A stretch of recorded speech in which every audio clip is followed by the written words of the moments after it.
Aujourd'hui, tout le monde ne parle que des SUV, mais les breaks font de la résistance. Sur le segment D, le marché des familiales, ils représentent 60% des ventes. Ils sont majoritaires face aux berlines. Autant dire qu'ils sont tout simplement incontournables. Du coup, la Peugeot 508 se décline à son tour en break en version SW, avec comme argument numéro 1 son style et son élégance. Regardez notamment ses ailes arrière renflées, ou encore ce bandeau qui relie les feux, qui permet d'abaisser les lignes. Non, franchement, sur le plan esthétique, c'est une réussite. À l'avant, ça reste une 508, on retrouve ses particularités esthétiques, comme ces feux de jour en forme de sabre, ou encore cette calandre inspirée de la mythique 504. Niveau dimension, la 508 SW reste très proche de la berline. Elle ne gagne que 4 cm en longueur, exclusivement au niveau du porte-à-faux arrière. Elle affiche un profil très élancé avec une vitre de custode façon BMW. De toute évidence, le nouveau break Peugeot a de l'allure, à tel point qu'il pourrait bien shipper quelques clients des modèles premium de la catégorie. Évidemment, le plus important sur un break, c'est le volume de chargement.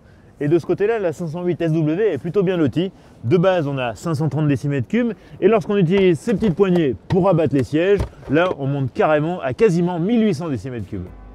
Avec un tel volume de chargement, la 508 SW s'inscrit dans la moyenne du segment. Elle fait mieux que les Mercedes classe C et Audi A4 avant, mais moins bien que les Renault Talisman Estate et Volkswagen Passat SW. Alors avant de monter à bord, je voulais vous montrer un petit détail que je trouve très sympa. Ce sont les vitres latérales sans encadrement. À ma connaissance, c'est le seul break du marché à avoir cette petite particularité et je trouve ça très sympa. L'empattement est identique à celui de la berline, donc on ne gagne pas en espace aux jambes. En revanche, le pavillon est plus haut, donc on a une meilleure garde au toit. Et ça, c'est vraiment pas du luxe.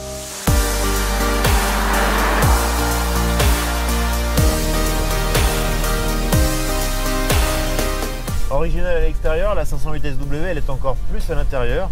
On retrouve cette planche de bord à l'ergonomie si particulière. On a ce petit volant en position basse, l'instrumentation en position haute et cet écran tactile de 10 pouces. Tout n'est pas parfait, La finition n'est pas au niveau d'une Volkswagen, encore moins d'une Audi.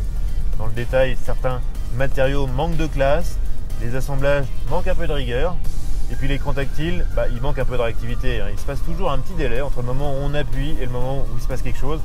C'est un petit peu agaçant. L'équipement de série est correct, mais pourrait être un peu plus généreux vu les tarifs exigés.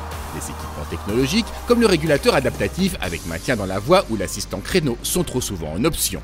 Bon, sur petite route, on retrouve la griffe Peugeot, la patte de l'expert. On a vraiment un châssis très réussi. Ça commence par l'amortissement, qui préserve le confort, même avec des grandes roues, on a vraiment une bonne filtration. Et ça reste vrai quand on hausse le rythme. C'est-à-dire quand on aborde une bosse un peu en appui, la voiture n'est pas déstabilisée, on conserve une très bonne tenue de cap. La direction, elle est assez directe, très précise. Et ce petit volant là, ça ajoute une dimension un peu ludique, presque un côté auto-tamponneuse. Clairement là, on a un des meilleurs châssis traction avant du segment, voire du monde. De son côté, le moteur 1,6 litre PureTech de 180 chevaux ne fait guère impression. S'il est doux et souple, sa sonorité est quelconque et il n'aime pas les hauts régimes. Quant à la boîte automatique EAT8, elle manque de réactivité et son étagement est trop long. Le break Peugeot 508 est facturé 1 300 € plus cher que la berline, une somme rondelette qui vient s'ajouter à des prix déjà coquets. Mais difficile de rester insensible au savoureux cocktail qu'il propose.